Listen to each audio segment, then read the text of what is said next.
ladies and gentlemen, welcome to What You Say Anime. I am your host, Peter. On today's episode, we are looking into the great beyond and giving our thoughts on the upcoming winter 2025 season of anime. Normally, we strictly talk about new shows that will be airing, but we felt it may be a little underwhelming next season, and we got a lot of sequels. So while we enjoy doing sequels every now and then, I think this time around we're going to do like a full-on section at the end of it. But fear not, we will still be doing new shows at the beginning. And of course, we'll be using timestamps in the description below. So if you want to jump around or skip the sequels that we're talking about, you'll know when they're coming up. Joining me today on this preview is Cape Cod's number 4 DILF. We got Miles. Miles, how's it going?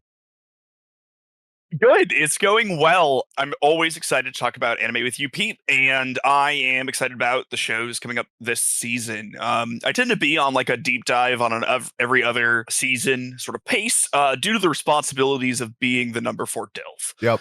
Some things come up. Yeah, I get it. Yep. And but hopefully I'll be able to watch a lot of this season, and I'm excited to. So yeah, right. I guess like coming into this fall 2024, I thought was going to be like a really good, like maybe the best of the year, and I was pretty underwhelmed. So I'm kind of like redoing how I'm viewing future seasons and not making those predictions unless we have like 9 certified bangers. There's some new shows coming into the season where I feel like will be good, but will they be great? I think I'm skeptical on. So I'm intrigued to see how this season plays out. Normally, winter is always a heavy hitter for seasonals. This one, I think it is for the sequels, but for new properties, I feel like we only got like a handful that I think are going to stand out throughout the entire year. Did you have any thoughts on like the new shows that are coming up? Yeah. So, I mean, you always ask me like, hey, like, take a look. Mm-hmm. And so, like, as I always do, I scrolled past everything anyone cares about, and I ended up being most excited about some mystery show, like 2 lines from the end. And you were just like, I've never heard of this and never heard anyone talk about it. Oh, like Shoshuman series or something. And hey, that was good. That was good. And this is no different. The new shows I think will be like okay. I'm a little surprised on your view on this because when I was going through this, I thought a lot of this season sort of seemed like stuff Pete would like. Where that for sure, yeah, doesn't necessarily mean it's like a banger or anything, but like there's just like a lot of like the elf reverse isekai or whatever. I'm ready for that one. Yeah, that's what I'm saying. I was, so like that's not something that's going to move the overall seasonal like needle for the masses. Mm-hmm. But for you specifically, I feel like it would. I'm trying to view it through a lens point of like the most common anime seasonal watcher. Like, I don't know how many people are like fucking jacked over the elf show. I am, but like yes. I know where I stand. I am in the vast minority on that one.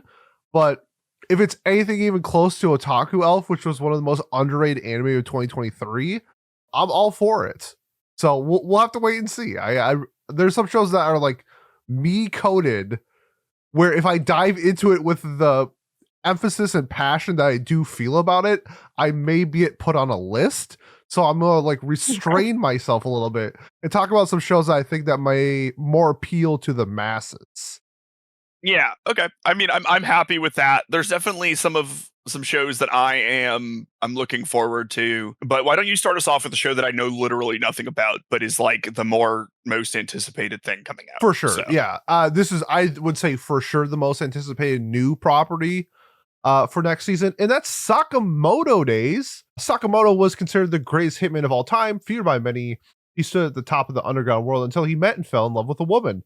As a result, Sakamoto abandoned his life of crime and now works as a convenience store clerk, leaving his shady past behind proves to be more difficult than Sakamoto initially imagined. Many of his former rivals and partners do not believe that he has truly left the business and shows up in hopes of taking him out. Barred from killing, Sakamoto must find creative ways to subdue his enemies and prevent them from bringing harm to his family, his store, and the small town he resides in. So Sakamoto Days is a show that I've heard, or the manga at least, been talked about for a long time. It's a pretty big staple, I would say, in Shonen Jump. Even more now that like My Hero's done, Black Clover's out, Jujutsu Kaisen's done. They're looking for new properties to sort of lead Jump. And Sakamoto's is kind of like, I feel like maybe one of those like next one up afterwards. I know it's filled with action. I know it's filled with comedy. I know that Sakamoto is like this big fat guy, but when he goes into like action mode, he like loses 100 pounds, and then he's in like this like killer mentality. I think it's supposed to like identify like how he switches between like family dad and assassin, just like how you do it, Miles. But yeah, Sakamoto though, number 3 DILF, unfortunately. So ooh, I've got some ground to make up. He's got like he's got the big fluffy chin that you can play with, and you can go up and down like this. I'm the only one who's seen Slam Dunk, but he looks exactly like the head coach of the guy from Slam Dunk. But this is I've seen incredible like action panels from the manga. I've heard indifferent things about the story. I heard it's like I've heard from people that say it's like 10 out of 10. It's shonen meathead what you're looking for. I've heard people say like the story is super bland and what's the fucking word called? Like generic and generic. Like yeah, you can just like you know normal. what's going to happen next, that type of thing. So depending on I think how some scenes are animated, this could be really great. It's being done by TMS Animation, who does like Dr. Stone, Rent a Girlfriend. So that's another good one. Known for their one we all care about. Yep, they're known for their pure shonen action anime. So I guess they did Undead Luck, so that one's pretty good. What are your thoughts on Sakamoto Days? Yeah, so one, I totally thought this blonde dude at the forefront of the PV art was like the main character, but I see that he is not, and actually the grocery store clerk is Sakamoto. Yes. I don't know. I think this is pretty interesting. It seems like it could be funny and have action. It kind of gives me Spy Family vibes from like a very overviewy type of thing where you have like it's quirky and actiony and funny, but like I don't think this guy's going to be like shooting people execution style or whatever, because he's not allowed to kill anymore for whatever reason. So I guess like he doesn't want to. I don't know. This is barred from killing though, so he has to. Maybe his wife made him say like, "You can't do that no more." Yeah, true. I mean, so in theory, like how he deals with these issues can be like creative, unless it just like ends up being all the same. But people really like the manga. I suspect it'll be a good time. Like even if it's like a little predictable or whatever, like that's like super okay during some shows, and so as long as there's like good chemistry and like it's funny and looks pretty, I'm happy with this.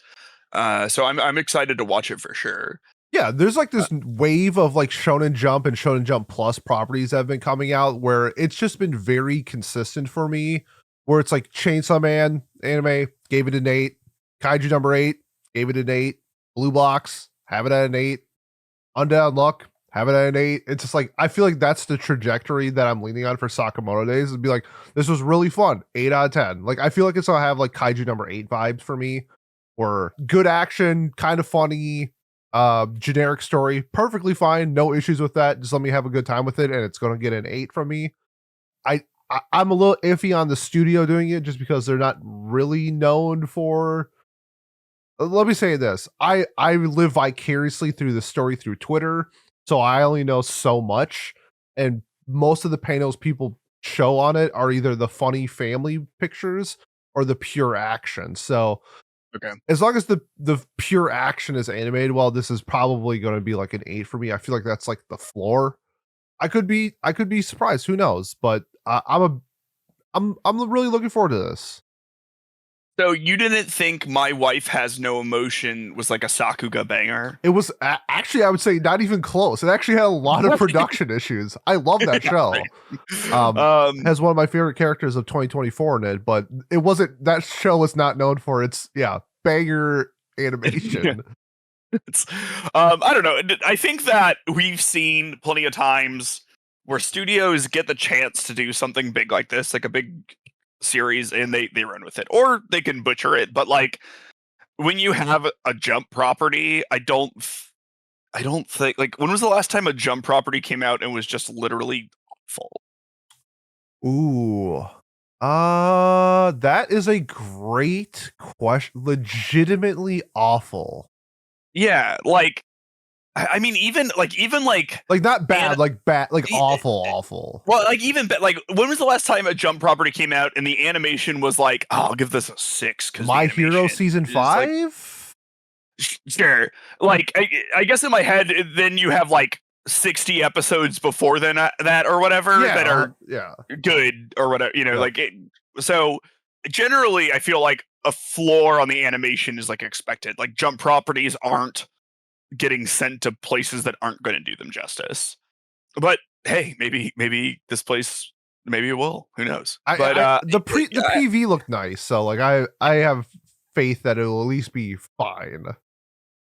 yeah, I suspect it'll be fine. And like maybe it won't be like the world's most fluid animation 100% of the time, but Mhm. it'll be good. Yeah, Just my thought. as long as I get fun action, I'm all for it. So this is pretty high on my list for new shows for this season. Okay. Well, so should we get to our second show? Fuck it, why not? Okay. You know what, Miles? No, let's Okay. end the podcast right here. Then welcome to our Sakamoto Days preview podcast. Just Thank you for Sakamoto listening. Days. That's it. That's it. Peace out. Okay. Next, we have Fate. Strange. Fake. Fate. I kept wanting to read Fate as fake because I knew fake was coming and I was getting ahead of myself. Fate Strange Fake centers around an imperfect copy of a Grail War based on the third Holy Grail War. This thing just it used to be simple. Following the conclusion of the Third Grail War, a US based organization with Magi distinct from the London based Magi Association used data from Fuyuki's Grail War to plan their own ritual. 70 years later, they used the city of Snowfield as the sacred land for their own Grail War. However, they were unable to selfly replicate every aspect of the ritual, resulting in it acting as only an imitation that has lost the Saber class. That's a risky financial decision. Ooh. And allowed for the summoning of strange servants due to the blurring of the definition of a hero. That's actually a pretty good hook.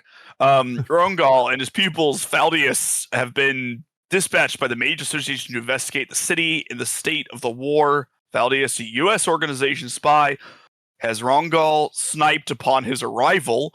Despite knowing that Rongal is a puppet, he declares that their Holy Grail War has been in development and is real, causing a commotion at the clock tower, and that he wishes to advertise advertise the project. Oh my god, to the association. We got there. So did we? Yeah. So Technically, this sounds like a Fate series to me, and so I will watch it. And the range here is going to be pretty big because there are like some Fate shows that I absolutely love and adore, and there are some that I think are like so fucking bad.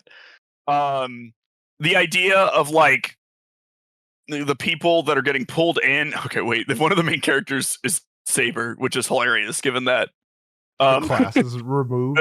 That's the synopsis that I just read. But yeah, like I don't know, the idea of like, ooh, who's a hero and who's not. We're bringing in like maybe a little bit more edgy type people. Not that Fate is normally missing those, but you know, I'm interested to see how that comes apart. So, you know, I don't know. It's an A1 show. It'll look good, probably. I hope so. And I like the Fate universe most of the time, so I'm excited to give that a watch. Yeah, I'm intrigued to see which version of Fate we're getting. Are we getting Fate Grand Order, the anime? Are we getting Fate Babylonia? Are we getting Fate Zero? Probably not that, since it's not ufotable. I think it's that timeline though, because it's like Lord El Mello is in this, I believe. Okay, so so it probably ties into his anime from like a couple years ago that got like 2 seasons, like the Mystery Files one. Yeah, because he might be like older or something in this because it's set 70 years after. Yeah, the PV he looks much older, or from the Lord Case Files or whatever it was, that anime. Yeah, because like this is 70 years after I believe Fate Zero. I might have to do some research before watching this because I know there was like an hour-long episode prequel. So according to Mal, that was the prequel to this. I don't know if I actually have to watch it. If I do, Okay, I believe that is the one. Have you seen the American Magic clip from Fate? Maybe. Okay, I think Probably so. not There's if I can't remember. Okay, there's a clip where someone is confronting like an American mage or whatever, and he's doing like David Blaine shit with like a lighter, and then he says something like about American magic, and then just a whole bunch of people from the forest start shooting the guy he's talking to with guns. Oh my god! No, I have not seen this. That sounds incredible. My god, it's amazing. I think that's probably from like the prequel movie or whatever. Oh, okay. It is. It's so funny. It's just like American magic, and they start lighting him up with firearms. Okay, so okay, I'll add this. I'll add the prequel movie or TV special, whatever, to my list before watching this. Luckily we'll get like a break in between seasons coming up here, so we'll have like a week and a half before all the shows start airing. So I can watch a 55-minute special. I haven't watched Fate since Unlimited Blade Works, I think. Oh yeah, it's been a minute. Yeah, I never watched Babylonia. I think it was on. I don't know if Crunchyroll. There's a reason why I didn't watch it. And I'm definitely not watching the Ilya Prisma one. Hell no. Yeah, well, you don't want to rewatch stuff, right? So, I see what you're saying. Yeah, you're trying to put me in a box right now. For the record, hey, I have not seen it, and I never will. I do want to see Heaven's Feel at some point because I heard those movies are fucking insane. Yeah, I mean, I like Fate. Male Saber though, nope. Weak. give me traditional female Saber. No, I'm just kidding. Yeah, I mean, I'll check this out just because I'm not like the biggest Fate fan, but I like what I've seen from most Fate franchises. So I'm gonna label this under "fuck it, we ball." Okay, yeah, I think it's definitely worth checking out. It certainly has a low floor, but maybe it is good. We'll never know. Actually, it's either going to be good or it's going to be bad, or we won't know. I want to know what like Trent's thoughts are. I need the Fate heads to let me know how excited. Like on a scale from 1 to 10, how much does this tickle your fancy? Is this like Trent, write a paragraph and post it over Pete's face on your opinions on this. Great audio content for the audio listeners. And then have an AI read it and post in that audio. Trent's just like, I don't get paid enough for this shit. I'm not doing that. Or literally just speak if you want. You would have someone. You could just hijack this entire episode, Trent. No one will ever know. You do you, Trent. We trust you fully. Hey, Trent the editor here. The American magic scene Miles mentioned from the prequel special is absolutely incredible. Give me more Gilgamesh and Enkidu battles as well, and I'll always take more Fate adaptations. Eventually, we'll get our Stay Night Ufotable remake. I'm at about a 6 out of 10 on the excitement scale. Yeah, I'm like a medium buffalo sauce on this one. This one looks kind of cool. I saw some of the PV. Look great. Gilgamesh is in it. Love Gilgamesh. That's my homie. Yeah, I agree. I think I don't know. The floor is cool but bad. Which I think is fine. I think that's good enough to watch. So okay, I'm excited to watch it. You know what I'm more excited for though to watch? This is unsurprising. Honey Lemon Soda. Let's go. Got my manga right here. Honey Lemon Soda. 15-year-old Uka. Middle school was the toughest experience she lived through. She was dubbed Rocky due to her always freezing up in front of other people and endlessly bullied as a result. Now in high school, she has a chance for a fresh start to improve herself. But during her first week, she accidentally soaked in juice by her classmate Kai, a flashy guy with lemon-colored hair. On paper, Kai's everything that Uka lacks. He is popular, aloof, and bold enough to speak his mind. Despite their contrasting personalities, Kai encourages her to slowly come out of her shell, offering a helping hand when others avoided to do so. Although Uka initially wanted to forge friendships, she has realized her true feelings and she's fallen in love with Kai. What started with a lemon soda is about to change Uka and Kai's life forever. So I've only read the first volume, so I will say I am a fake honey lemon soda fan. However, I did like what I read. Yeah, with this dynamic of like, because she's not like this. It's the same thing how I like viewed like Kimi ni Todoke with like Sawako, where like it's not like the she's all that thing where it's like she's the loser, she dates the hot guy, she's actually hot the whole time type of thing. It wasn't Kimi ni Todoke wasn't like that. Like Sawako was like just had trouble communicating, and then this is kind of like the same vibe I got. Whereas more of like an under the radar girl and the super hot popular guy start meshing together. And I love that dynamic. Knowing what I've seen in the first volume, it doesn't dive super into the other characters, which according to the picture on like the PV, there's like a group of 6, which I'm a big fan of, like this group friend dynamic thing that they got going on. Possibly there's 3 dudes and 3 guys. So I'm no mathematician, but if I put those together, I have something brewing in my mind about what other side stories that could happen, and I am a fan of that. Miles, your thoughts on Honey Lemon Soda? 3 dudes and 3 guys, huh? I said? So, yeah. Oh, shit. Yeah, it's just a bunch of dudes hanging out with a bunch of guys. Nothing's happening. So we play Halo.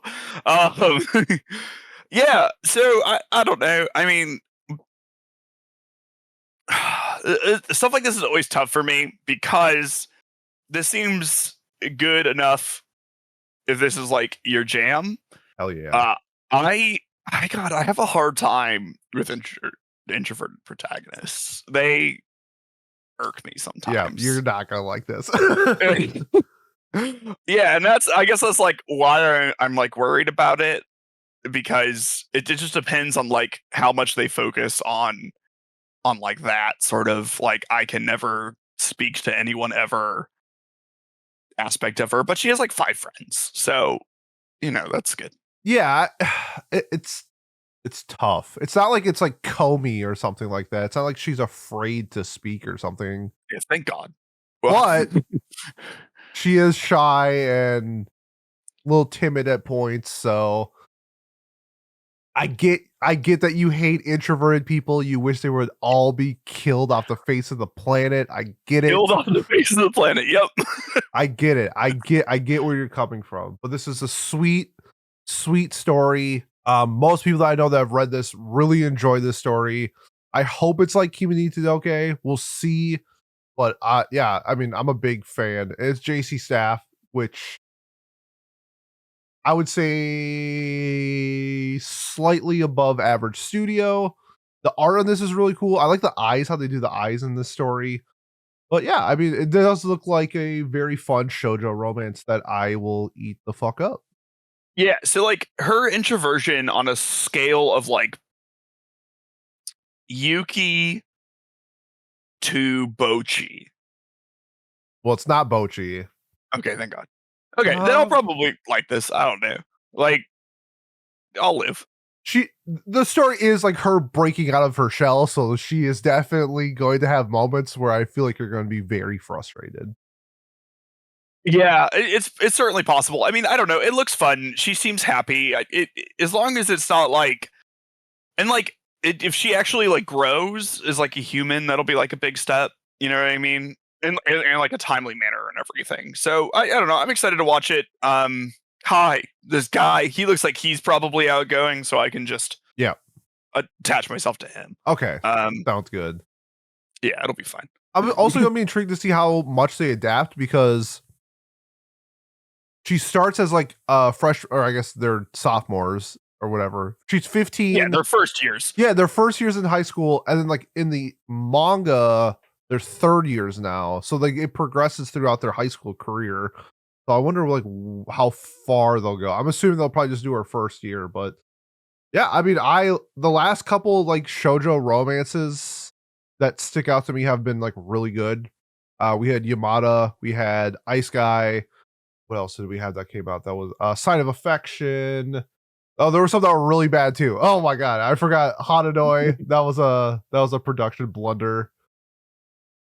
Keeping It Okay season 3. So yeah, we've been on a good streak lately. So I have pretty good high hopes. I have high hopes for Honey Lemon Soda. Yeah, I'm excited to watch it. I really like the manga art looking at it. Yeah. So the anime looks like a little generic, but that's okay.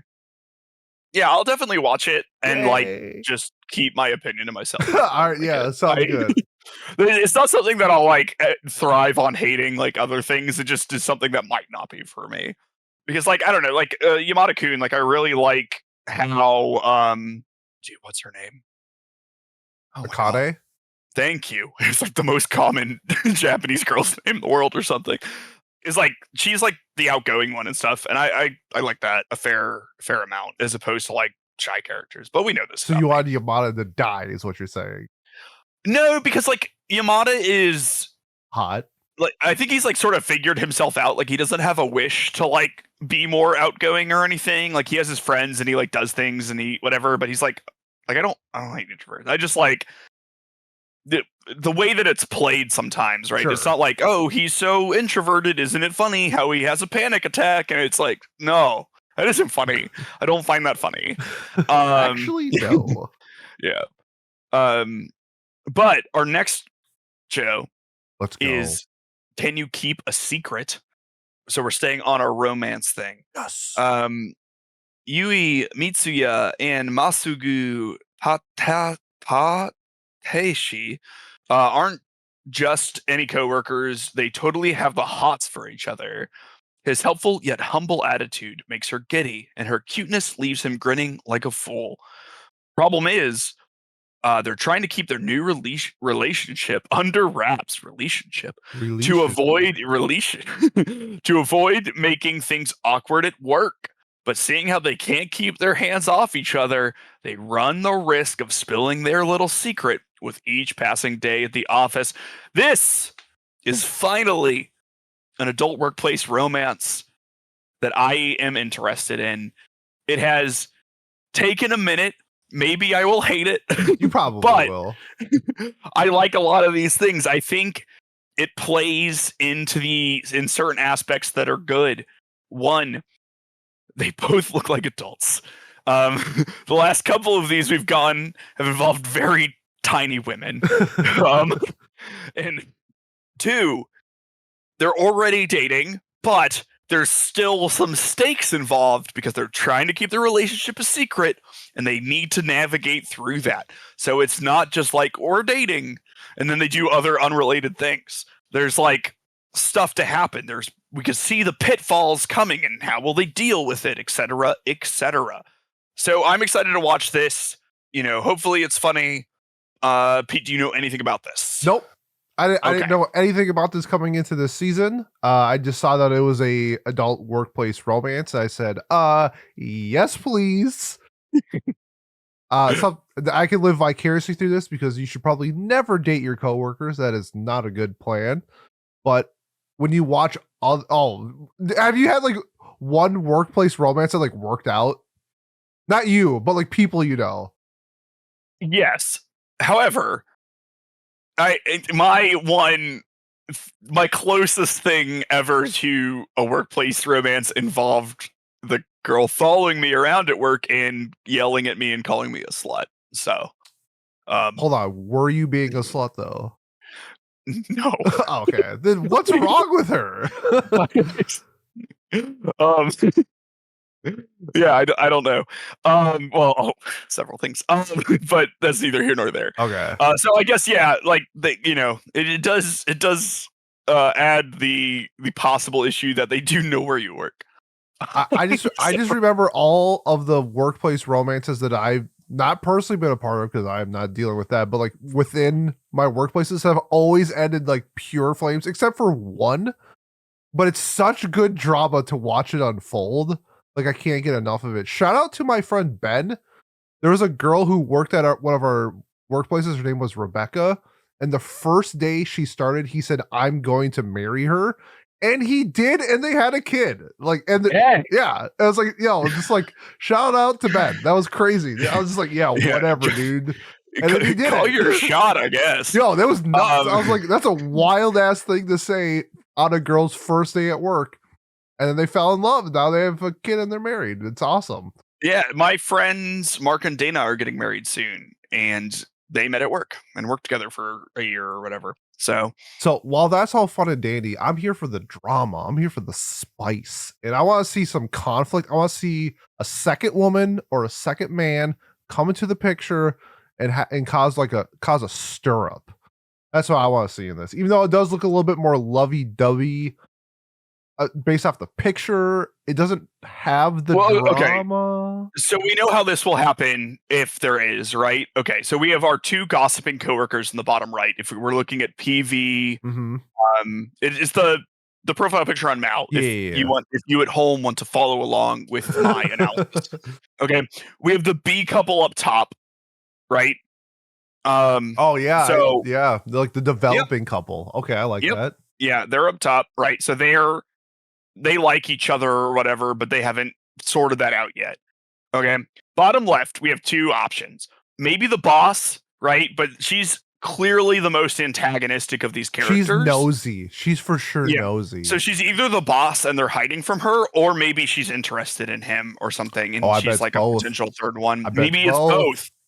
I hope it's both. Yeah. So yeah. Yeah, I do too, man. I'm glad you finally come along on this messy bullshit. Like you're now rooting for someone to come in and spice things up, and that's always. You know what? You know what I want? Just because it's so counterproductive to your thoughts on this, I want the the second woman to join to be like 4'6". Oh yeah, just like they got like the fucking like lolly template, like added half a centimeter and are like, it's an adult woman. Yes, or if the second dude that comes into the picture has to be like 7 feet tall. Yeah, it's one or the other. Literally just Shaquille O'Neal. Yeah. Oh, that would be sick if Shaq joined. I bought your company. It's now a Papa John's. Oh my god. That's, by the way, a spoiler. That's the plot of this show. What? Shaq buys their company. Shaq is on Mal. I missed the character list. That's my bad. Turns it into he's supporting. He's the O'Neal Sama. Oh, I missed that.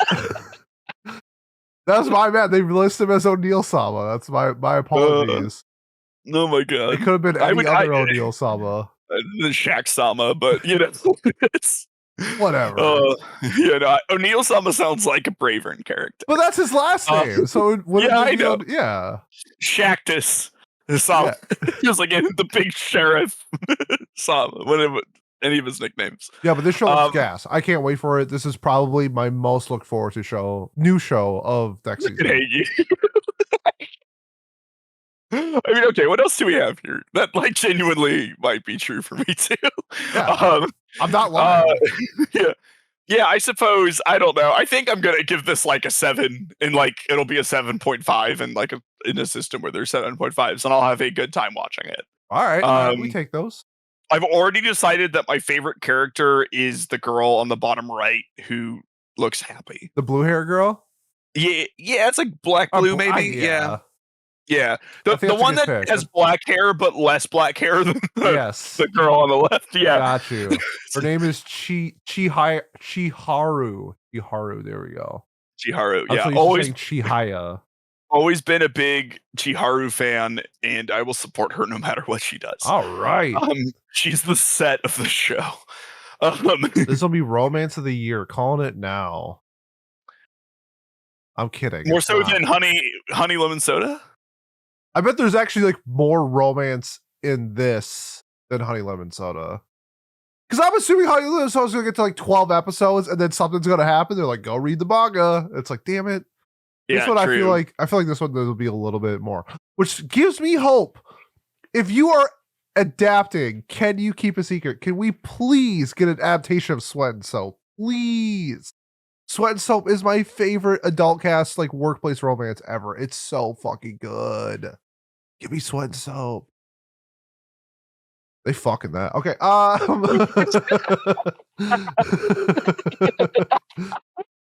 Dead silence. I had to lead something into. Okay. Any parting thoughts before we move on to the next show? No. All right. Our next show is Zenshu. After graduating from high school, Natsuko starts her career as an animator. Her talent quickly flourishes, and she makes her debut as a director in no time. Her first anime becomes a massive hit, sparking a social phenomenon and earning her the reputation of an up-and-coming genius director. Her next project is set to be a romantic comedy movie themed around first love. However, never been in love herself, Natsuko struggles to understand the concept of first love, and as a result, she is unable to create the storyboard, causing the movie production to come to a standstill. A couple things about this one. It does look like a little meta commentary on like the animation industry. So if it's anything like Shirobako, I think it'll be really cool to highlight some of that. But I do think that this is going to tie into more of just like her journey of maybe finding love and understanding what that means. She has like I watched the PV and she seems a little bit like Chunibyo-esque, but I'm assuming with her work effort and then hopefully being an adult, that changes up a little bit. But like her profile picture on Mal is just like her hair over her face. So I don't know if she just has like that neat otaku personality that it looks like on like most Chunibyo characters, but she's an animator. She might just kind of be shy or whatever. True. If you're a director, I feel like you gotta be a little bit more, but if she's the genius, then who knows? Mappa is doing this. A little surprising that they're taking a break from a lot of these humongous action properties that they've been doing the last like 4 years. And lately they've done like Buchigiri, Oblivion Battery, they're doing Ranma. So Ranma has action, and then they're doing Zenshu, and then they're doing the Rose of Versailles movie. So they're branching out a little bit before getting back into stuff like Jujutsu Kaisen and Hell's Paradise, which comes out in 2026. So I don't know if it's just like they're taking a break from making all the Sakuga, but I like when Mappa does something different. So they could have Sakuga in this, right? I bet they will. Show, yeah. Something like Aizoken or whatever had some good like Sakuga. Yeah, but that was Science Saru. They had the goats. You're not going to get me to disagree. This will be interesting. Yeah, this looks tight. Do you think she somehow manages to fall in love with her main character? Oh, she's like the main character's name is Luke Braveheart. What a generic ass name. Yeah, she quickly her anime writing was so good. She quickly became a director. Yes, with Luke Braveheart in Unio the Unicorn. Don't think too hard on character names. I'm trying to think.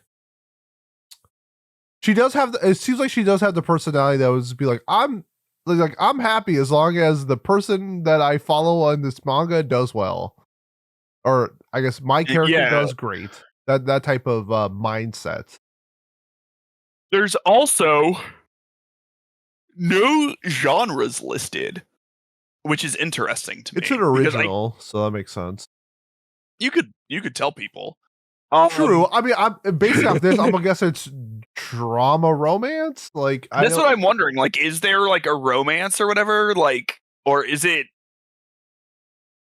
Like, it has to be, right? It has to be. How else are you going to solve the problem of understanding first love in your storyboards if you don't actually fall in love? Unless it's like you said before, falling in love with something else, maybe not an actual human being. Yeah. Or she like just learns how to fake it until she makes it or whatever. Yeah. Like when I write my... Go on. I can't think of anything funny enough to put in there. I was trying to, and you know what? You can't win them all. Or any of them. But yeah, I'm gonna watch this. I like production-y things usually. And I always want to give anime originals a chance, especially when larger studios go out and do them. That is important to me. Because I like them more than manga and light novel adaptations most of the time. But they are much more risky, so I understand why that does not happen as frequently. So I would like to support that.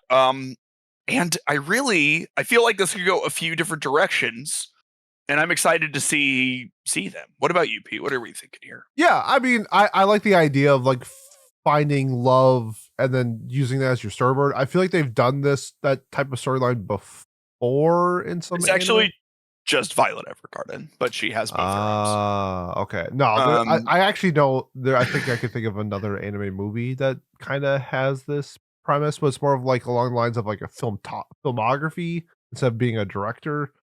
Yeah, I mean, this looks cool. It's Mappa. I like the idea of that, all that stuff. I just wish we had more information on it. It's kind of hard to be like, yeah, this looks great when we have like a 1 minute PV and then a 1 paragraph synopsis. So, Yeah, I will watch it. Like, I'm interested in, like, I loved Pompo the Cinephile when I watched that, and that had some similar sort of vibes and everything to it. So, we will have to see. Okay.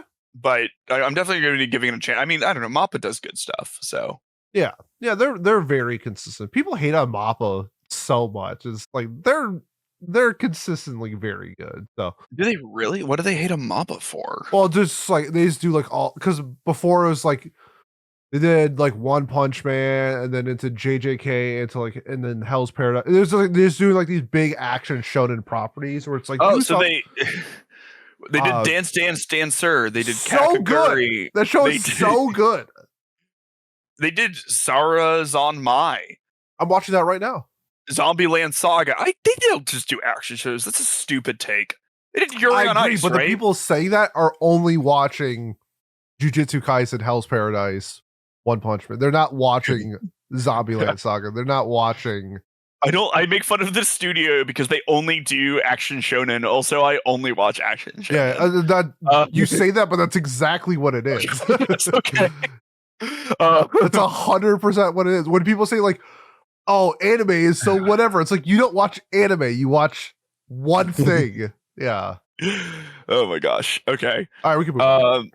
Sure. I'm excited about that. I want to see what direction it goes because like her characters from her anime are like listed as main characters, which like do we get a concurrent plot of what she's directing as it goes on?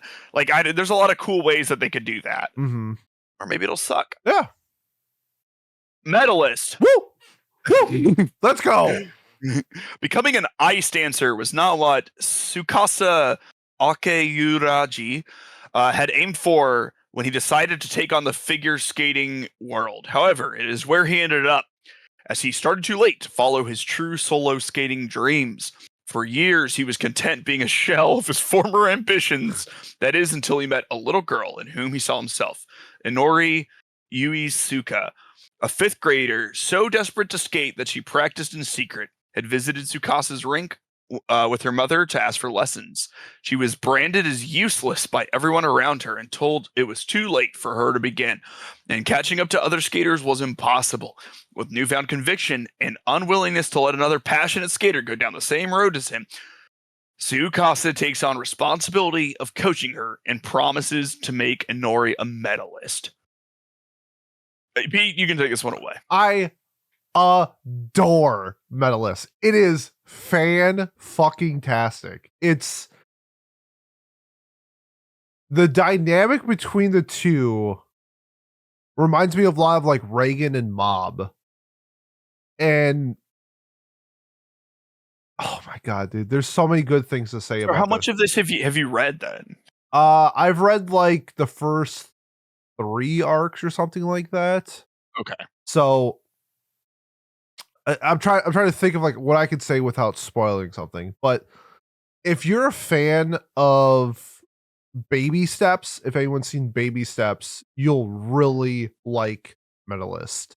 It takes an approach to figure skating where like they actually like use they like show techniques on why characters are getting better or getting worse in their performances and their training and stuff like that, along with like just this dynamic of a coach and skater type of dynamic. I don't think we really have that a lot in like sports animes because it's so focused on just like one person. That's kind of why I brought Baby Steps, since it's a tennis show and the guy kind of just plays by himself. So this is kind of like the same thing where it's like Inori is like fighting her battles of being a skater on the rink, but then there's also like family stuff with her, which is I think this is an awesome nod. It has one of my favorite like manga panels in the last like 5 years with Inori and her mom. It's great. It's a story of like somebody telling you, like they said in the synopsis, where it's like it's too late to start. You can't do this. But Yeah. it's like, but if it's something that you want to do, like you don't necessarily like you don't have to like win gold necessarily. You want to ice skate, and that's sort of like Inori herself. But then she does have talent. It's not like she's some like person off the street and you're just randomly going to teach some random person to get better. It's like she has the drive, the work ethic, the commitment. She's doing all this shit before to like essentially prep herself for if she ever got the opportunity, she would sort of thrive. And it's really cool to see that actually be implemented into like a sports story. So it's sort of just like, you know, what if you never like you wanted to play hockey, but you couldn't afford the equipment? You could still like practice stick handling with like a tennis ball. And so like that's sort of like what Inori does when she wasn't able to actually ice skate. And they implement that into her like journey, and it's awesome to see. It's one of the best sports manga I've ever read. I essentially stopped reading it once they announced the anime just because I prefer watching anime. Issues though, it's Studio Engi, who is not known for any like true heavy hitters. Their highest property is the Otome Isekai. I got stuck in a dating sim, which was I love that show. Don't get me wrong. I mean, it did. Their faces. Their faces. Do you not remember the issue with their faces in the animation? I don't actually. Okay, yeah, wow, yeah. So they have a few things, huh? Like they did Uzaki-chan. Yeah. Our dating story, which also had questionable animation, which is I guess fan base. What? Oh, that's the one where it's like the main female lead had sex before, and so everyone called her a slut. It's just like, are you fucking kidding me? Is that the fan base of that show? From my experience, yeah. from the anime, at least. Why would they watch that show then? Because they're losers. That's what losers do. I don't understand. I loved that show. I was like relatively high on it. I think I gave it a 7. I think I gave it a 7. Yeah. I think you gave it I gave it an 8. You know what? I'm right. Okay. Yeah. No, we had some fight because you didn't like the sister subplot. I think there's something at the end that I didn't really enjoy. Yeah. Like, you didn't like the sister being the fucking Chad and dressing up like her sister, using that to.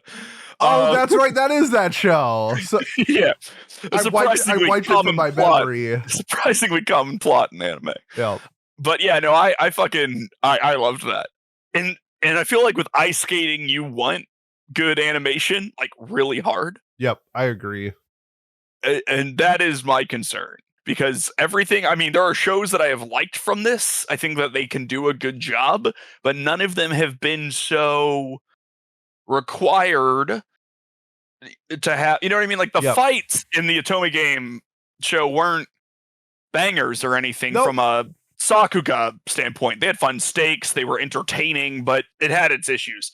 Did they do The Detective Is Already Dead? I do not know.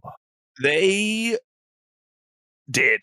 That's another one. So we can get at least one good episode out of Medalist. Okay. So hopefully they save it for something. Because the first episode of that goes fucking hard, and then the rest of it is whatever. Wait, The Detective Is Already Dead? Is that the one that had? Yeah, isn't there like an airplane scene, and like. Oh yeah, that's the airplane one. Yeah, I don't know. Yeah, I think I dropped the show after the second episode. I just remember everyone being like, "Whoa!" and then the next week, everyone being like, "Ah, this shit's ass." No. Yeah. So I don't know. That's what. What are your thoughts on Medalist? Yeah, I mean, I'm excited to watch it, provided that it's good. I guess all of this to say I'm a little nervous about it Me for the too. reason you've said. I like the idea of like getting someone and being like, hey, you can still achieve your dreams even though you've like missed the optimum window to like start doing something. Like, there's always, except for, okay, here's the issue. If we look at this PV, right, Mhm. we're going to see the antagonists. Like, and the antagonist coach is like really fucking cool looking. He's wearing like a trench coat and smoking He outside. does smoke a lot. Yeah, and like the antagonist fifth grader looks cooler than our fifth grader. She's very good, but she's also, I will say this, spoiler, she's very nice. Bummer. But the guy smoking is a complete asshole. Yeah, the issue is that he's really hot. Yeah, he's super hot. He's super hot. I'm gonna have to cheer for him. It's just no, I get it. Okay, cool. I mean, what a guy. What are your thoughts on Medalist? This dude is hot as shit. Okay, wait. I'm gonna tell my friend Mark to listen to this because this is the second shout out that I'm gonna give him this episode. I just got a text from him, and it says, "So obviously I am ignorant here. I come from more Western fantasy novels rather than manga, but is the portal fantasy style common in anime, meaning isekai?" Yes, Mark. Yes. Yes. Some might say too common. Yes. Sometimes they come through a portal called a gate, and then they just name the anime after it. And it's called Gate. And then most of the time, it doesn't really matter that it's an isekai. What matters is that the main character gets to fuck a lot of women. True. But he also doesn't. But he could. He could. But he never would. But he could. Yes. They're like throwing him. Anyways, they're a good isekai, Mark. I will send you some. Yes. But also, yes, insanely common. I'm excited to check it out. Again, the only concern that I like the themes and everything. The studio has done shows that I've liked despite being kind of a middling studio. Yep. But I also think I'm just concerned. I'm concerned that it will be fucking and sorry for my brain freezing here, PowerPoints of ice skating just continuously. You know what I mean? Like, oh, I finally landed a double axel, and it's like it's not animated well. And like, I think that's important for sports anime in a sort of a high amount, just because of one, how dynamic sports are, but even things like facial expressions and like all of that is like the thing about like IQ does, right? When they're playing volleyball. They're playing volleyball, of course. Now, the blue and white school. Yeah, the one with the coolest character that should have won. Oikawa, yeah. And like he's going to try to like get the ball at the end because his teammate like missed it or whatever, and it's just all freaking out. And so like that's what I like in sports anime, like the ping pong stuff where you have like the lording over people and just like the perspective of how they feel. Even, and I mean, season 1 of Blue Lock, there's like a lot of like zooming in and like under like the facial expressions are crazy and go hard and stuff. And I like that sort of thing. Yuri on Ice is an example, obviously, of Sakuga the Go Bear. Yep. So that's my only concern. They really have no excuse early in this because they're like 8. Like they're not doing triple axles. They're not doing backflips. They're doing very basic stuff. So if they do, like you said, PowerPoint-esque stuff for these simple maneuvers compared to like Yuri on Ice, no excuse. But there's a lot of good like actual drama in it, and actually that's what I want emphasized more on it, which I think you should have told me that. I don't want to spoil too much, but like I think that can be relied on like the voice acting compared to like the animation. So I'm not too concerned about that. But yeah, there's some like heavy hitting moments in Medalist. So I love it. It's I just hope it turns out like okay. Like I just don't want it to be bad. Like this is an award-winning manga. Like it is very well received. And for it to get Studio Engi is kind of like, but it could be a Dogakoba moment. Who knows? Maybe they elevate themselves. So the thing about Dogakoba is that they picked like, again, Shikamori looked really good. It was just bad. The source material was bad. Pete, quickly, go super comfy, cozy, cute isekais that you like, because apparently that is what Mark liked about Campfire Cooking in Another World, 100%. There we go. Mark, watch Campfire Cooking in Another World. If you want cute, comfy stuff, do not ask me, ask Pete. If you want an existential crisis, ask me. Yes. Do you like painted despair, or do you like comfy animals? Oh goodness. He's watching Wrong Way to Use Healing Magic, which I know I don't think it wasn't that bad. It's actually okay. I thought I actually made like an underrated anime list, and that was one of my 10. Like, I didn't know that you finished that. For some reason, I remember you and Cosette like sort of arguing, and she liked it, and I didn't think you did. Oh no, it's still a generic isekai. Don't get me wrong, yes. But they this is like asking for like the most minor things, but like they develop their other cast members, which is like a huge plus. It's not just the main character, which is like, yay, you did something else other than making the main dude super strong. And just like having the idea of like the main character, like he can't really like fuck up people. Like he can't. He's a healer. So like the idea of like the main character like not being, he is like overpowered in his own way, but it's in like a different sense. So that was kind of like a refreshing little bit. It was, and the main female lead in the show, Rose. Ooh, mama. 2-5. Well, you heard it here first. Now, speaking of generic isekai, this is our Villainous show of the season.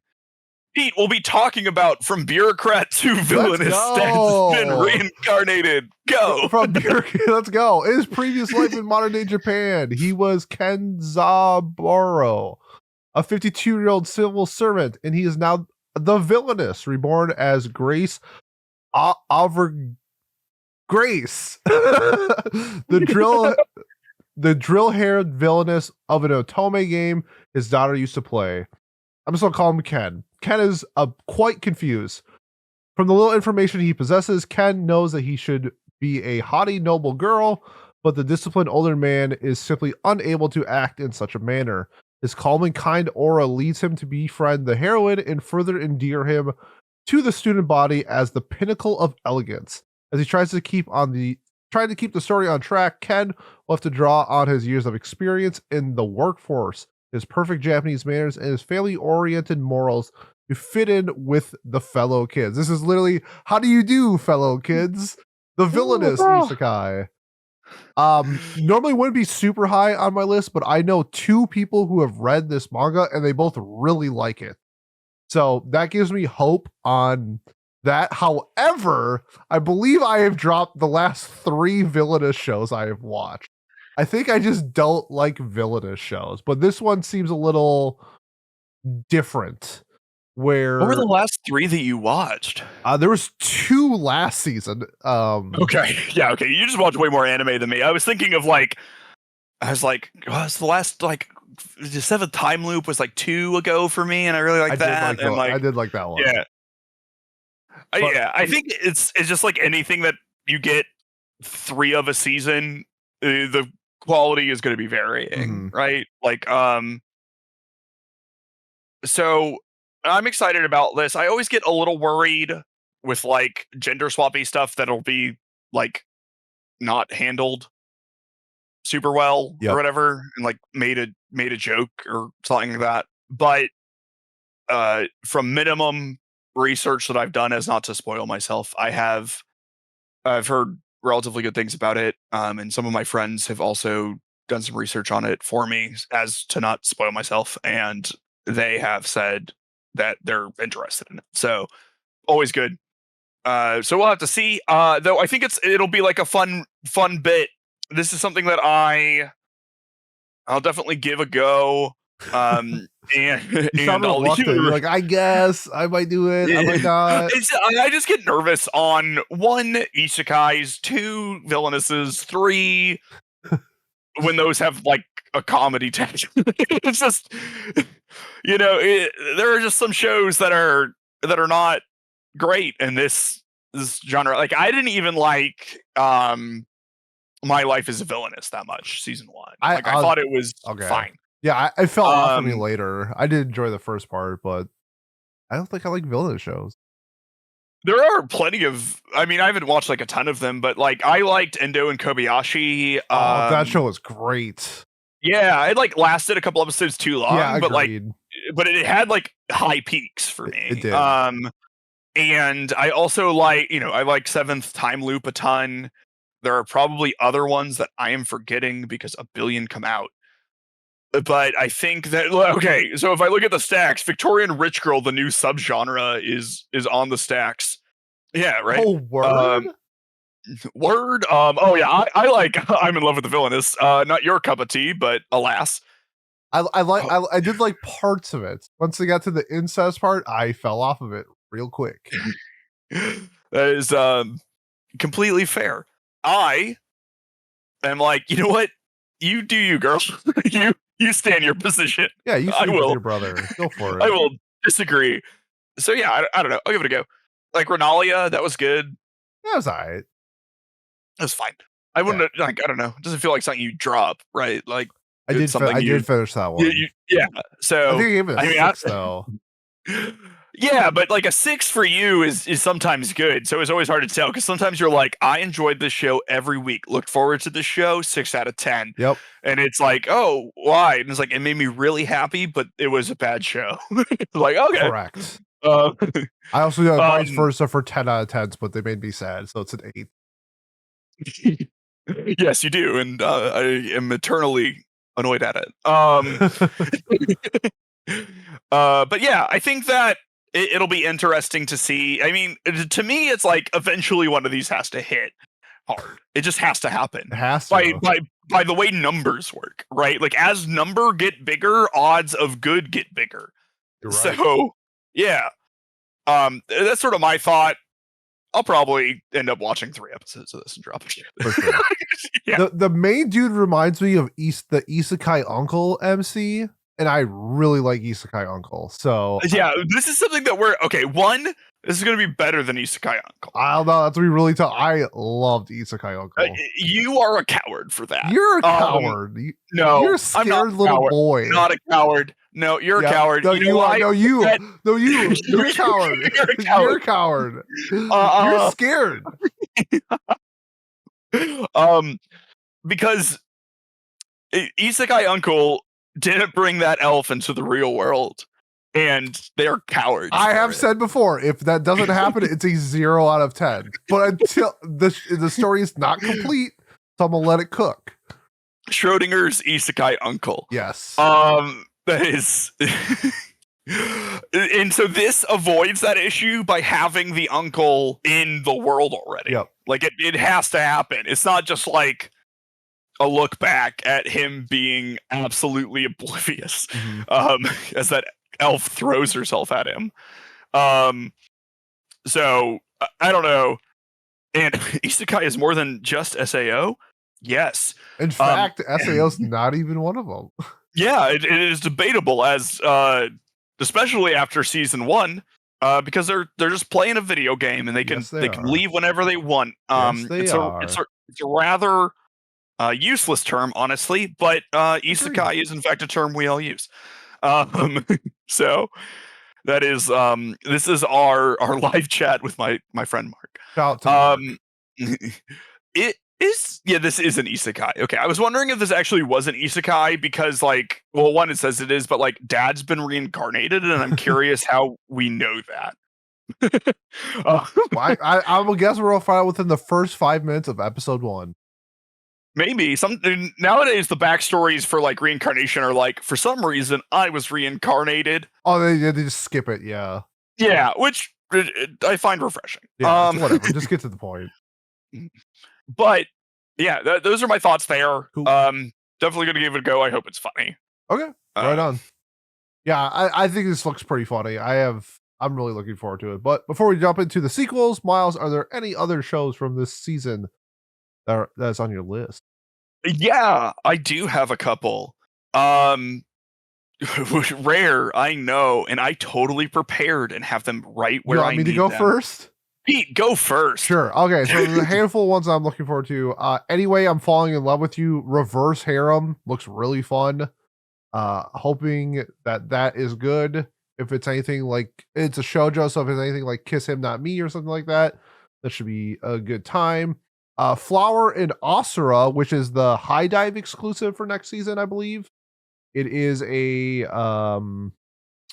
like school drama, looks pretty good, small town type of thing. I don't think there's any murder. Sorry, Miles. We mentioned this earlier in the intro. Welcome to Japan, Ms. Elf. Can't fucking wait for this one. I think it looks great. I don't know. Something about, you know how I don't like photo shows? Exact opposite with elves. Fucking love them. If it's got an elf, it's good at a 7, pretty much. Okay, what if an elf is the villainess? Yo. In one of these shows, like Yo, yeah. yo, you're onto something, my man. I like that. You hear that, Japan?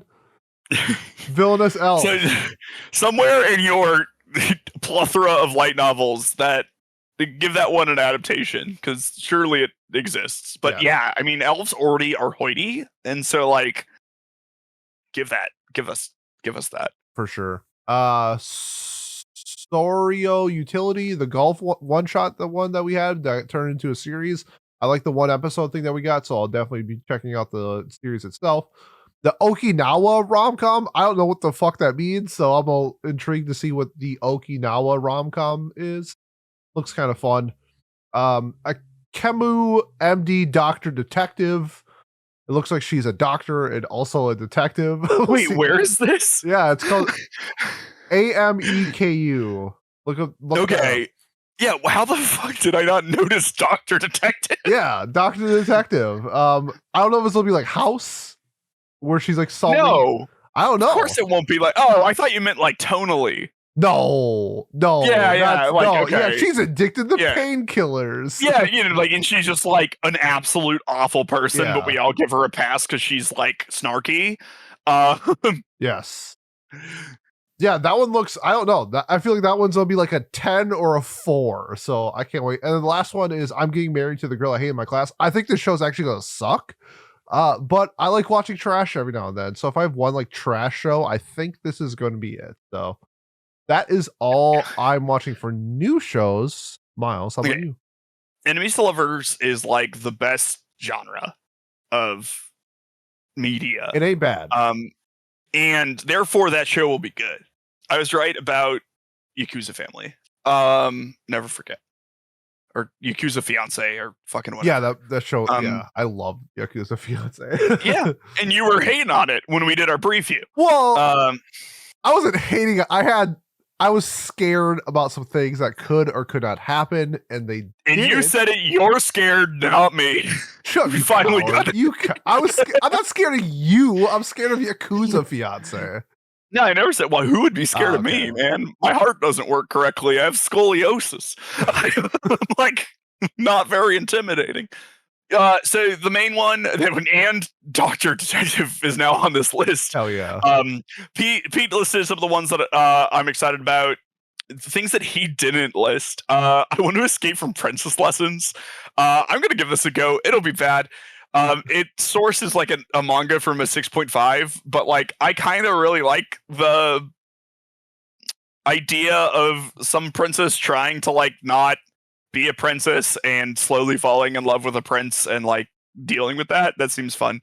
It'll probably suck. But you know, whatever. And then the Tasso Kare Hotel, or like it's like a hotel where it's like always twilight. There's no distinction between night and day. There are like souls and stuff going through. It just sort of has like a supernatural mystery feeling to me. It sort of feels like, in like some ways, Death Parade, where it's like people can like regain their memories by doing things in the hotel. Like I don't know the exact synopsis of this, but it gives me vaguely those vibes. So I'm excited to watch that, and that's it for shows that I plan on watching that Pete I don't think mentioned. The Okinawa thing, Pete, is just going to be in like a tropical setting, I imagine. And yeah, but the whole thing is like her dialect or something like that, and I don't know. It looks kind of cute and fun. I'll give it a shot. I don't know if it's gonna be good or not, but it looks a little fun. And I want to visit Okinawa, so maybe I can get some Ideas. landmarks that'd be like, oh, because I don't know how many anime are based in Okinawa. There are some, but there's not a whole lot. Bravern. Bravern is one. Yes. And that's all I've That's got. it. All right, cool. Let's get to the sequels then. Boo, boo, boo, boo. Big one. The Apothecary Diaries Season 2. Who, as somebody who liked Apothecary Diaries, I liked the first part. I loved the second part. I can't wait. I fucking love Mao Mao. Mao Mao's the GOAT, like for real. This is coming off the end of one of my favorite episodes of last year with the Lock-in buying out the contract to get his wife back type of thing. I love that episode. And I just can't wait to see where this progressed because I think there's so many things that they are left untold that we're going to get another 2 cores of. And it's just Mao Mao. Who doesn't love Mao Mao? Miles, you gave Apothecary Diaries a 10. Are you excited for this or not? Yeah, I'm quite excited about this. You know, Kayla and I are both very excited about this. Mao Mao is the GOAT. She is the doctor detective of the show. Yep. And so I'm just sort of excited about more intrigue and mystery solving and good character dynamics and all of that. I think it's just a very great show, and I can't wait to see more of it. And hopefully, just like keeps on going like forever. It just never stops. There's never less. It sells like hotcakes. It was like the number 4 manga in Japan or something crazy like that. Like, yeah, it's really good. yeah, it is really good. Yeah, so I'm excited to keep going with it, and it was like, I don't know, Mela was like one of my favorite anime characters ever, if like not my favorite anime character ever. So Yeah, she's really good. yeah, it'll just be good to get more of her and her interactions with Zenshu and all of that. So I'm always excited for this. I've been looking forward to this since it's been announced. So color me stoked. Yeah, this will be crazy that Mao Mao will be nominated for Best Girl 3 years consecutive. So that should be fun. She ain't never lost. Ain't never lost. The next sequel is the one that I think, I don't know. Do you want this more than Apothecary Diaries? I do. And like, maybe that's wrong and like, whatever, but like, tell the people what it is. It just goes burr. Okay, so we're talking about Bang Dream, I Can't Believe It's Not You, Mineko, aka Ave Musica, The Die Is Cast. A show they are confident enough in that they ditched the Bang Dream name for the Western release. Which is very bold of them. I love that. Me too. So this follows the band Ave Musica, who is the last episode we see them sort of come together of My Go, sort of shadowing over, making the rest of that useless fucking show irrelevant as it proves to be the coming of the greatest anime ever made. I don't know, maybe. I just really fuck with this vibe. I really love their band. Like, I've listened to a ton of their music now and think it's very good. The aesthetic they do, which is sort of like a gothic horror, Victorian gas lamp era aesthetic, but like a ball sort of thing is great. The way that they like put on a whole performance before their song, where they were like talking about being dolls and stuff, I like absolutely love. I don't remember if you remember this, but when we were talking about how can I forget Girls Band Cry, I mentioned like I loved the marionette scenes in that OP. I'm a very consistent man. If there's one thing you are, it's consistent. And scared. I do constantly. You're right.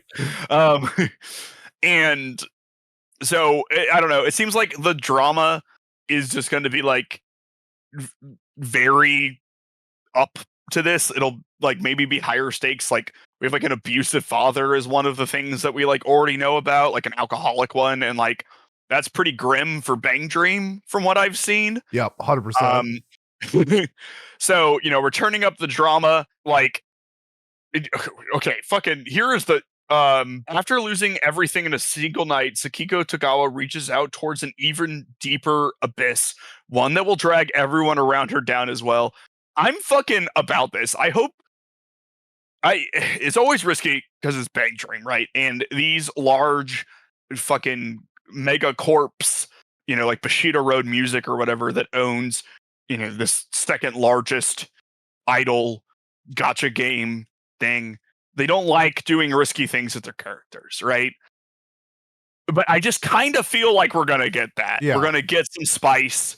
I certainly hope so. The voice actresses were talking about how it's been directed close to like being a psychological horror, more so than a girls' band show. I hope so. And I would lose my fucking mind if Me that too. happened. It's like literally everything I want. So I'm very excited for this. I have, it of course lends the opportunity to let me down, but I have not been this hyped for something since like Witch from Mercury. That says a lot. For whatever, yeah, right. Like I saw the Witch from Mercury preview, and for whatever reason, it like really resonated with me, and I was like super excited to watch it. And then it absolutely lived up to like what I was, doing, as I have an insane amount of Witch from Mercury merchandise all over my room. I got my Sule and my Mio. I have my other Sule and Mio. I have my this Sule and Mio. It tells me you like it. I do. Oh wait, is this a fourth Sule Oh. Mio? It is. I have No right way. Here. It's crazy. No way. My God, I didn't realize it was that much. It sort of happens. You have a problem, man. I do. And have I already bought an exclusive Ave Mujica poster from Comic Ket this year? Yes, I have. What if the show sucks? I know, but this is a difference between us. Remember when you were talking about getting the Nas Reed tattoo? I do. And you're like, I'll do it if they win. And I'm like, nah, it doesn't fucking count. You have to do it before. That is my mindset. I'm so glad I didn't do that. Yeah, you like I'm so glad I didn't listen to you. It would have been way cooler if you listened to me. Because I believe we're losing to the Hawks currently as we are recording. And if I got a Nas Reed tattoo, we lose to the Hawks, it might be over. Oh, we're winning by 3. Just kidding. Oh my God. But yeah, that is where we are. And then for me, it's like, I think it looks cool. Yeah, I don't know. I'm going for it. I'm super excited. I'm more excited than my go. That's for sure. Yeah, I think that's true for everyone. I think so too. Well, yeah, we'll see. Okay. Another banger. Actually, me and Miles have gone extensively into detail on this show. My Happy Marriage season 2. Now that we have like Mio awakened, I think that the stakes are definitely going to get ramped up this season. I can't wait to see more of their relationship because I feel like they're finally like a real couple. And I hope they just do couple things with supernatural powers. I think it's gonna be sick. How about you? What do you think about For My Happy Marriage? I hope that she commits arson. That'd be well. Cheek? What? You want to start burning buildings? Yeah. Okay. Arson is hot. Comment literally. Yes. I cannot be wrong. It's impossible. But no, I mean, I really enjoy the show. I think that I like the way that their relationship goes. Mio, an example of a shy protagonist that I really like in one of these. I think that the reason she is so shy and everything is like very well examined, and they do a good job of focusing on how her and Kyoka need to work through their communication issues, and they both realize that and talk about it, and it's great. And they do better as they go forward. Who knew? And there's a lot of fun characters in this show, and it has like a pretty interesting hook. I think that season 1 didn't like super dive into all of the supernatural stuff. Like obviously it does a little bit. Mm-hmm. But like I feel like that's like pretty looming, and it hasn't dropped yet, right? Like they haven't. Well, she like awakened in like the last part of season 1. Yeah, but I also mean like the fact that there's a zombie army coming. Oh yeah, that too. That lingering threat of the wall. Yeah, for sure. Yeah. And they're all just like, oh yeah, That's gonna happen. Hey, we'll deal with it. Just When like yeah, it is what it is. That's what they said in the show. So that is, I'm excited to watch this. This aired, I think, like concurrently with Apothecary Diaries or around the same Yeah, time. pretty close, I And think. this might have been summer, and then Apothecary Diaries was that fall. Not completely sure, but I know this is another one Kayla and I are going to be watching together. Hell yeah. That is good. It's another exciting show. So Word. excited. Another one that you and Kayla are watching are Solo Leveling Season 2. I'll be watching it. People, this is like a show where it's just like, as long as it just continues doing what it does and doesn't try to be something it's not, I'm fine with it. I think this is one of the most consistent 8 out of 10 things I've seen ever. It's very pretty. The power scaling is like irrelevant. I don't really care. I just want to see him do cool shit. And now that he's a fucking necromancer now, like, who knows? What the possibilities are literally endless because he can just continue to just keep getting new classes, I feel like. So, yeah, the first season was a lot of fun with a lot of people getting punched and killed. So I like that. Miles, Soul Leveling. You and Kayla. Yeah, 100%. Kayla's a big solo leveling fan. I mean, I really like solo leveling. I think it absolutely promises on what it delivers, which is a big thing for me. I don't think it wastes its time, which is another big thing for me. He solo levels. Yes, he does. And it is enjoyable for me. I think the fights are pretty good. Like the last episode where he was in that throne room, I thought that went burr. Yep. I know you weren't as high on it as other people were, but I was. 8. So I didn't mean the show. I meant like that fight in particular. That's bad. Yeah, I did like the first part better than like the end, but like the fact that Necromancer, if we play like any form of like RPG, if the Necromancer is a class, I'm playing it. It's my favorite class. Yeah. So the fact that he is now a Necromancer is sick. So like the fight was cool. Like don't get me wrong. Like, but like you said, it went burr. Like that. It was just like a cool fight. That's literally all I need from a fight. 100% to go burr. Yeah, exactly. That's what it did. So it was nothing like there's no like emotional connection to like the character during the fight or anything. It's just like I'm the cool necromancer guy now. It's like yes, what the fuck am I, a nerd? Yeah. Did you just talk about buying a Comic-Cat poster a second ago? Yeah, for a girls band show, I sure did. Loser. And you know what? That shipping from Japan is not cheap. It cost more than the poster. It did. Damn. It was the majority of the cost. But I believe so very hard that we're going to get there. But I also think we'll get there in solo leveling. The thing I'm looking most forward to is, for whatever reason, I get a lot of YouTube shorts about Jin Woo and Jin Ah, his sister. Yeah, me too. What the fuck is up with that? It's because Jin Ah definitely like wants to fuck him. Oh, that too. But like, why do I specifically get solo leveling content? Well, I'm like, yeah, unsure. Never search for it. Never talk about it.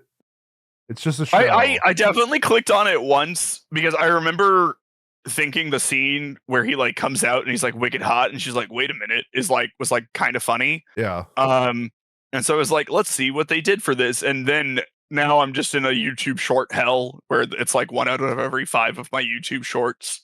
And it just like progressively, and I don't think I've watched any since the first one, but it seems to progressively get more unhinged, which is kind of fun. Maybe I should listen to them or watch them or whatever. Yeah. But I don't know. I like solo leveling. People really like the manhwa. There's like enough corporate espionage stuff going on to like keep the scenes where he isn't solo leveling interesting. Is anything else to say about it? Nope, not really. But we'll get to our last sequel, which is the sequel to 100 Girlfriends Who Really, Really Like You. Miles is jacked. Based off of the PV art, it looks like we're probably getting 5 new girls this season. That's just completely guessing based off of that. I enjoyed the first season. I gave it an 8. I thought it was fun. Miles did not like it one bit, so I'm assuming you will not be watching season 2. I don't think so. It's a little tempting because I love to be a hater. 100%. I'm like a big fan of it. What I don't like is this show. Yep. I do not think it is funny or not. Like, did the mom get involved in the show Yes, yet? she's one of the girlfriends. Yeah, that's not funny. That's stupid. Um, I fucking hate it. I just hate the show. The show is just everything I hate about like anime, but they're like poking fun at it, but they're not really poking fun at it. They're like, isn't it funny that we're doing all of these things in one show? There's that scene where the vice principal or whatever like sexually assaults him. Yeah. Sucks him dry. That wasn't funny either. And that's like the main theme of the show. The main theme of the show is that it's not funny. And I'll stick to that. Every time we've said this, or I've said that, I shouldn't have put Pete in this boat. It's just me. People have like left us comments about how I just don't get it or whatever, and I get it. No, you don't understand. No, I understand. No, I get it. No, I'm well aware of what's happening. Yeah. Yeah, I know like Jay thinks this is like his goat. When I watched, I thought this was just like fine. Like there were some parts that were like you had this at like a 9 at least halfway through the show. No. It was like always an 8. No, it was like always an 8. There's some parts that are like super extra, like the Hikari and Kurane stuff. I think is very extra and like clearly there for a specific reason. I'm just like whatever. But some of the other aspects can be kind of funny. Shout out to Shizuka, that's my girl. She was my favorite. But how old is Shizuka? Probably a first year, I'm guessing. She's 16, according to Mal. Sorry, I can only see a picture of her. Understandable. She is very small, but I thought she was cute and funny, and I like the messages that because she talks through her phone, and some of the things that she says on her phone or whatever is pretty funny. Yeah, I think that's it. Winter will be here before we know it, and I have a feeling I'm gonna put this on the record. I'm gonna say I'm gonna drop 6 shows this season. That's where I'm leaning at. I'm gonna probably drop less, and that is because I am much less willing to take risks than you are. You're also not watching 6 shows. Well, I'll watch more than 6 shows. Like if I'm doing a full seasonal, I usually watch like 12 shows or something like that, and don't drop any of them. Like that's probably how many I watched in like summer or whatever. Fall, I think I only watched 3. Gotcha.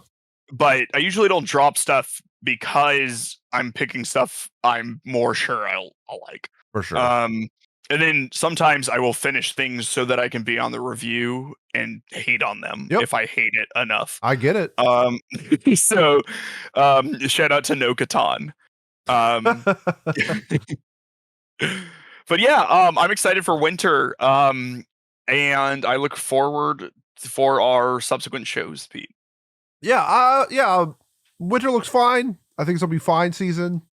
I think it's gonna have some like heavy hitters at the top. I think I'm gonna give I have a feeling I'm gonna give a lot of 7s next season. That's all I'm gonna say. I mean, there are even sequels we didn't talk about, right? There's like a Dr. Stone sequel. Yeah, Dr. Stone, which after Stone Wars, I was like, that's kind of enough. Totally Bone Hanako-kun, I know a lot of people like that. I thought it was okay, so I'm not gonna continue it. For Preston, Unnamed Memory Act 2. It's a show that everybody hates in our Discord. Most people dropped it, but Preston continues to do a week-by-week breakdown so people can continue hating on Oscar, the main lead, because everybody hates Oscar, it feels like. He's the GOAT. Preston does a lot for our Discord, and we appreciate him. Yeah, he's aight. I can't believe you think I'm getting married to a girl I hate in my class is going to be bad. I think that show is going to be very bad. I can be wrong. You certainly can, and and just also since since we're talking Preston, me being wrong doesn't mean I missed. There's a big difference. Big difference. But yeah, I think that's about it. You got anything else that's on your mind before we head out? Nope. All right, cool. Awesome. If you have made this far and you want to support us, the best way to do so is like, comment, subscribe, leave a review on whatever platform you're watching or listening to us on. I feel like I should plug our socials more. I like never do that. Follow us on Twitter. What do you say, Annie? What do you say, A and I on Twitter? Follow us on Blue Sky, anime podcast on Blue Sky. If you look that up, that's literally us. Yeah. What are we doing? Next week is Watch Club. We're doing Astra Lost in Space. A show that I've nominated like 40 times and it won, so I can't wait. Hopefully Pat gets his dub for High School Dead. We will wait and see. Otherwise, if you're here for us in like seasonal content in 2 weeks, it will be the fall review. And then after that, we enter in anime of the year stuff, which I cannot wait. It is my favorite time of the year. Thank you so much. Thank you, Miles, for joining me. And we will see you next time. Peace. Bye-bye. There we go. Bye bye.